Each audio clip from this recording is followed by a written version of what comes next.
سيد الأنبياء والمرسلين محمد وعلى آله وصحبه أجمعين. أما بعد, மதிப்புக்கும் கண்ணியத்துக்கும் உரிய அல்லாஹ்வின் நல்லடியார்களே, தாய்மார்களே, சகோதர சகோதரிகளே, எங்களுடைய மறுமை நாளுடைய அடையாளங்கள் என்ற இந்த தொடர் வகுப்பிலே நாங்கள் சென்ற வாரம் தஜ்ஜாலுடைய வருகை, மறுமை நாளுடைய பெரிய அடையாளங்களை துவங்கி வைத்தோம்.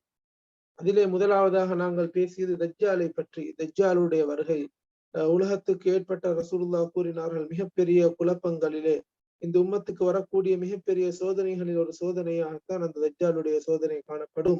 மனிதர்களுடைய இனத்தை சேர்ந்த இந்த தஜ்ஜால் எப்படிப்பட்டவன், அவனுடைய தோற்றங்கள் எப்படி இருக்கும், அதே போன்று அவன் எந்த இடத்திலே வெளியாகுவான், அதே போன்று ரசூலுல்லாஹ்வுடைய காலத்திலே அதாவது அவனை யாராலும் கண்டிருக்கின்றார்களா என்ற செய்திகளைத்தான் இன்றைய பாடத்திலே நாங்கள் பார்க்க இருக்கின்றோம். அந்த அடிப்படையிலே நாங்கள் தஜ்ஜால் என்பவன் மனித இனத்தை சார்ந்தவன் என்ற செய்தியை நாங்கள் சொல்லி இருந்தோம். அதே போன்று அவனுடைய தோற்றம் எப்படி இருக்கும் என்பதும் ஹதீஸிலே தெளிவாக சொல்லப்பட்டிருக்கின்றது. அவன் ஒரு வாலிபனாக, அதாவது சிவந்த நிறத்தை உடைய ஒரு வாலிபனுடைய தோற்றத்திலே தான் இருப்பான். அவனுடைய தோற்றம் அவனுடைய உடல் பருமனாக இருந்தாலும் தோற்றத்திலே கட்டையான ரஜுலுன் கசீர் என்று வந்திருக்கின்றது. கட்டை உள்ளவர்கள், கட்டையான மனிதர்களுடைய தோற்றத்திலே தான் அவன் காணப்படுவான். ஆனால் அவனுடைய உடம்பு மிக பருத்ததாக காணப்படும். அதே போன்று அவனுடைய கொண்டை முடியை பொறுத்த மட்டிலே தலைமுடி மிகவும் அடர்த்தியானதாக காணப்படும். அதே போன்று அவனுடைய நெற்றிப்புறம் மிக விசாலமானதாக காணப்படும். அதே போன்று அவனுடைய கண்ணை பற்றி தான் மிக பல ஹதீஸ்கள் வந்திருக்கின்றன. ஏனென்றால் அதாவது ரசூலுல்லாஹ் அவர்கள் பல ஹதீஸ்களிலே கூறியிருக்கின்றார்கள், உங்களுடைய நாயன்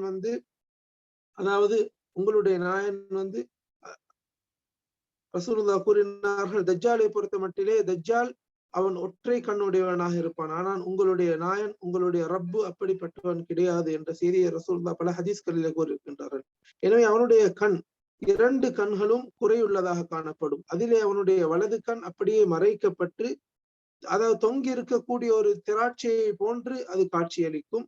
அவனுடைய இடது புறத்துடைய கண் பார்வையை தருவதாக இருந்தாலும், அவன் பார்க்க முடியுமான கண்ணாக இருந்தாலும் அதிலே ஒரு குறை காணப்படும். அதற்கு வெளியாக அதாவது தோல், அதாவது ஒரு சதை அதுடன் சேர்ந்து அப்படியே அதாவது தொங்கக்கூடிய ஒரு நிலையிலே, அதே போன்ற ஒரு குறையுள்ளதாக அவனுடைய கண் காணப்படும். அதே போன்று அவனுடைய தோற்றம் நாங்கள் கூறியது போன்று அவன் சிவந்த நிறத்தையுடையவனாக இருப்பான். இன்னும் முக்கியமாக ரசூலுல்லாஹ் கூறினார்கள், அவனுடைய இரண்டு கண்களுக்கும் இடையிலே காஃபிர் என்ற வார்த்தை எழுதப்பட்டிருக்கும். அதை ஒவ்வொரு முஃமின்களும் வாசிப்பார்கள். எழுத வாசிக்க தெரிந்தவர்கள், தெரியாதவர்கள் அனைவரும் முஃமினாக இருந்தால் அதனை வாசிக்கக்கூடிய ஒரு நிலைமையை அல்லாஹ் தஆலா ஏற்படுத்தி கொடுப்பான். அதே போன்று அவன் அகீமுன் லா யூலத், அவனுக்கு குழந்தை பாக்கியம் கிடையாது, பிள்ளைகள் யாரும் இருக்க மாட்டார்கள். எனவே சுருக்கமாக சொல்ல போனன்னு சொன்னால், அவன்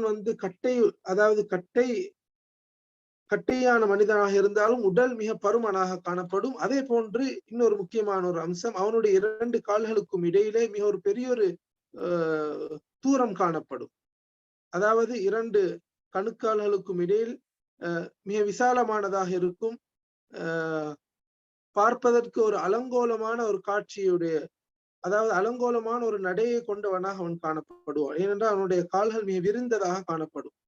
அதே போன்று உடம்பு மிக பருமனதாகவும் தலை மிக பெரிதாகவும் காணப்படும். அதே போன்று அவனுடைய கண்ணிலே குறை காணப்படும்.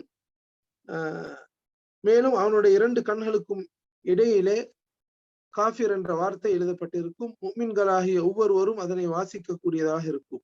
அதே போன்று அவன் எந்த இடத்திலே வெளியாகுவான் என்ற செய்தியை பார்க்கின்ற நேரத்தில் ரசூலுல்லாஹ் கூறினார்கள், இன்ன தஜ்ஜால யஹ்ருஜு மின் அர்தின் பில் மஷ்ரிக், கிழக்கு புறத்தை ரசூலுல்லாஹ் அதாவது கையினால் செய்கை காட்டி கூறினார்கள். கிழக்கு பகுதியை காண்பித்து ரசூலுல்லாஹ் கூறினார்கள், கிழக்கு பகுதி, அதே போன்று குராசான் என்று சொல்லப்படக்கூடிய அந்த பகுதியிலே இருந்துதான் அவன் வெளியாகுவான். இன்னொரு ஹதீஸுடைய அறிவிப்பிலே வந்திருக்கின்றது, யஹூதியத்து அஸ்பஹான், அஸ்பஹானிலே இருக்கக்கூடிய யஹூதியா என்ற அந்த பகுதியிலே இருந்துதான் அவன் வெளியாகுவான் என்ற செய்தியும் வந்திருக்கின்றது. இது எப்படி இருந்தாலும் அவன் கிழக்கு பகுதி என்று ரசூலுல்லாஹ் கூறினார்கள். கிழக்கு பகுதியைச் சேர்ந்த ஒரு தீவிலிருந்து தான் அவன் வெளியாகுவான். அதே போன்று அவன் இன்னும் உயிருடன் வாழ்ந்து கொண்டு இருக்கின்றானா என்று கேட்டால் பெரும்பான்மையான அறிஞர்களுடைய கருத்து அவன் இன்னும் உயிருடன் வாழ்ந்து கொண்டிருக்கின்றான். ஏனென்று சொன்னால் அதற்கு மிக உறுதியான ஆதாரமாக எங்களுக்கு பார்க்க முடியும். முஸ்லிம் என்ற கிரந்தத்திலே பதிவாக இருக்கக்கூடிய ஹதீஸ், மிக நீண்ட ஒரு ஹதீஸ். ஜஸ்ஸாசா கிஸ்ஸத்துல் ஜஸ்ஸாசா என்று சொல்லி கூறுவார்கள். அதே போல் அதாவது ஜஸ்ஸாசா என்று சொல்லப்படக்கூடிய ஒரு மிருகத்தை பற்றி, அதாவது அந்த அந்த சம்பவத்திலே வந்திருக்கின்றது. அதிலே என்னவென்று சொன்னால், ஃபாத்திமா பின்த் கைஸ் ரலியல்லாஹு அன்ஹா அவர்கள் அறிவிக்கக்கூடிய அந்த ஹதீஸ் முஸ்லிமிலே பதிவாக இருக்கின்றது. அவர்கள் கூறுகின்றார்கள்,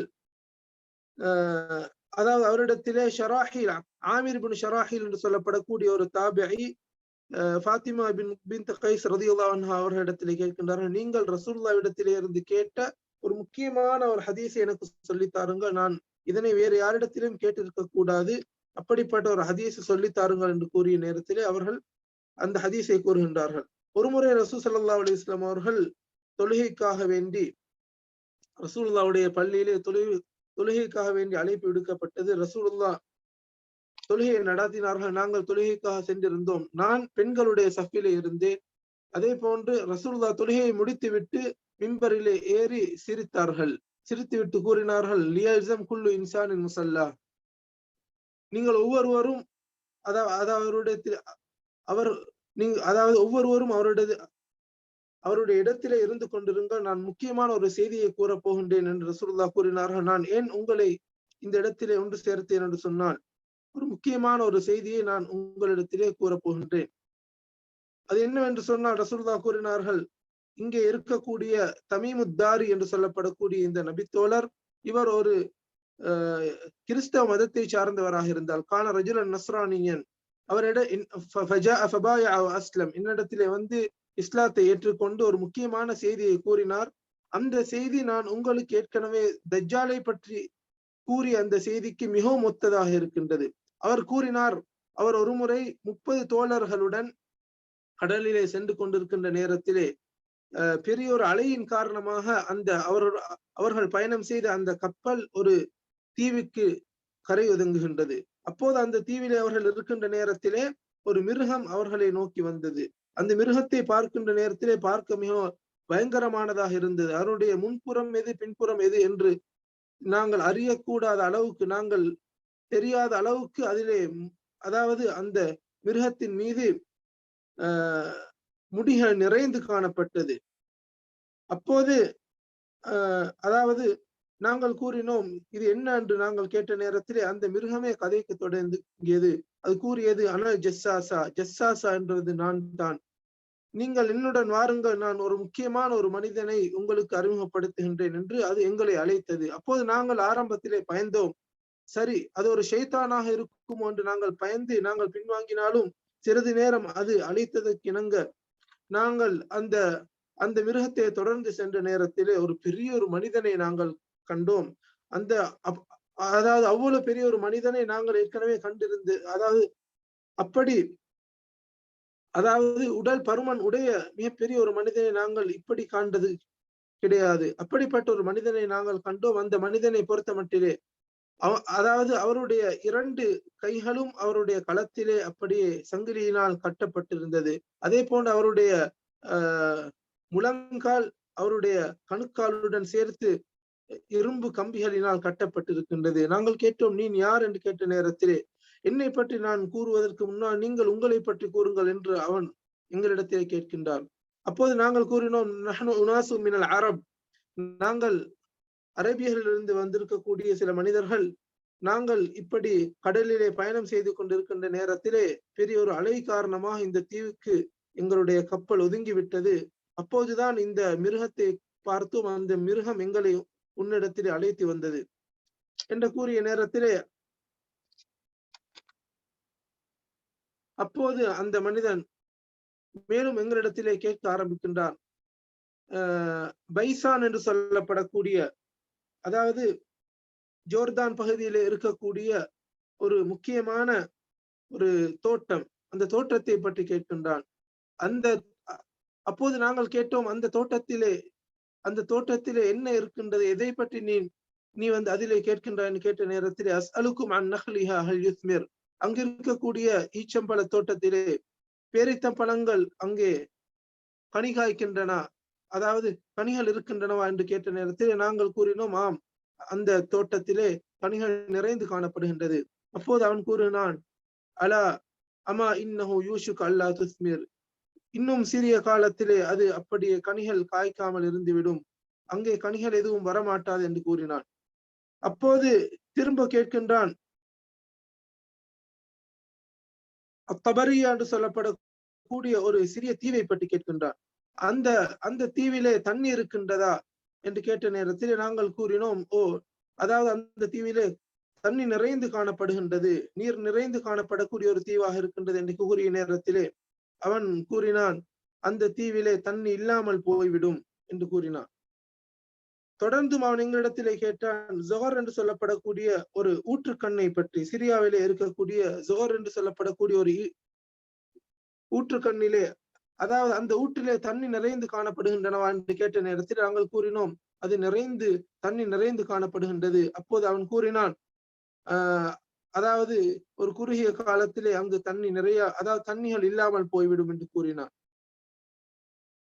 தொடர்ந்து அவன் கூறுகின்றான், அதாவது எங்களிடத்திலே கேள்விகளை கேட்டுக்கொண்டே செல்கின்றான்.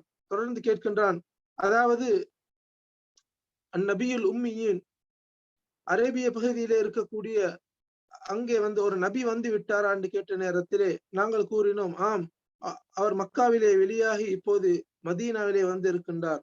அப்போது அவன் தொடர்ந்து கேட்கின்றான், அவர்களுடன், அந்த நபியுடன் அந்த அரேபியர்கள் யுத்தம் செய்தார்களா என்று கேட்ட நேரத்திலே ஆம். அப்போது அந்த யுத்தத்திலே என்ன நடைபெற்றது என்று கேட்ட நேரத்திலே அப்போது நாங்கள் கூறினோம், அந்த அரேபியர்களுக்கு எதிராக அவர் வெற்றி பெற்றார். நிறைய பேர் அவர்களிடத்திலே, அந்த அரேபியர்களிலே நிறைய பேர் அந்த நபியை வழிபட்டு விட்டார்கள் என்று கூறிய நேரத்திலே அப்போது அவனை கூறுகின்றான், அமா இன்னதாலுக்கு ஹைருன் லஹும் ஐயுத்திஊஹு, அவரை வழிபடுவது அவர்களுக்கு மிகவும் சிறந்ததாக இருக்கின்றது. நான் அவரை பற்றி கூறுகின்றேன். அப்படி அவன் கூறிவிட்டு அவன் கூறுகின்ற, இப்போது நான் என்னை பற்றி கூறுகின்றேன் என்று கூறுகின்றான். இன்னி அனல் மசீஹ் தஜ்ஜால், நான் தான் மசீஹ் என்று சொல்லப்படக்கூடிய தஜ்ஜாலாக இருக்கின்றேன். எனக்கு நான் வெளியாகும்படி எனக்கு ஒரு குறுகிய காலத்திலே எனக்கு அனுமதி வழங்கப்பட போகின்றது. அப்போது நான்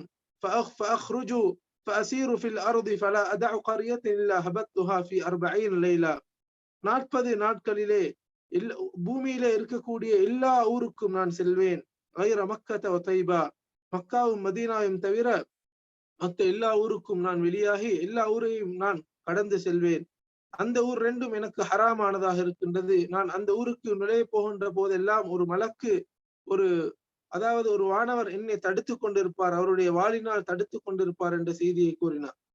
அப்போது ரசூல் ஸல்லல்லாஹு அலைஹி வஸல்லம் அவர்கள் இந்த செய்தியை கூறிவிட்டு அவர்கள் வைத்திருந்த அதாவது அவர்களுடைய அந்த அசாவினால் மிம்பரிலே தட்டிவிட்டு கூறினார்கள், ஹாதிஹி தைபா, ஹாதிஹி தைபா, ஹாதிஹி தைபா என்று 3 முறை இது மதீனா இருக்கின்றது. எனவே ரசூலுல்லாஹ் கூறிவிட்டு கூறினார்கள், அலாஹல் குந்து ஹத்தஸ்துக்கும் தாலிக், இதனை பற்றி நான் உங்களுக்கு ஏற்கனவே கூறவில்லையா என்று கூறிவிட்டு கூறினார்கள். அப்போது சஹாபாக்கள் கூறினார்கள், ஆம் யா ரசூலுல்லாஹ், நீங்கள் அந்த தஜ்ஜாலை பற்றி கூறியிருக்கின்றீர்கள். தொடர்ந்து ரசூலுல்லாஹ் கூறினார்கள், அவன் வேறு எங்கும் கிடையாது, அவன் யமனுடைய கடலிலேயோ அல்லது சிரியாவுடைய கடலிலோ கிடையாது, அவன் கிழக்கு பகுதியிலே என்று ரசூலுல்லாஹ் 3 முறை கூறினார். எனவே அந்த தஜ்ஜாலை பொறுத்த மட்டிலே அந்த தஜ்ஜால் இன்னும் உயிருடன் வாழ்ந்து கொண்டிருக்கின்றான்.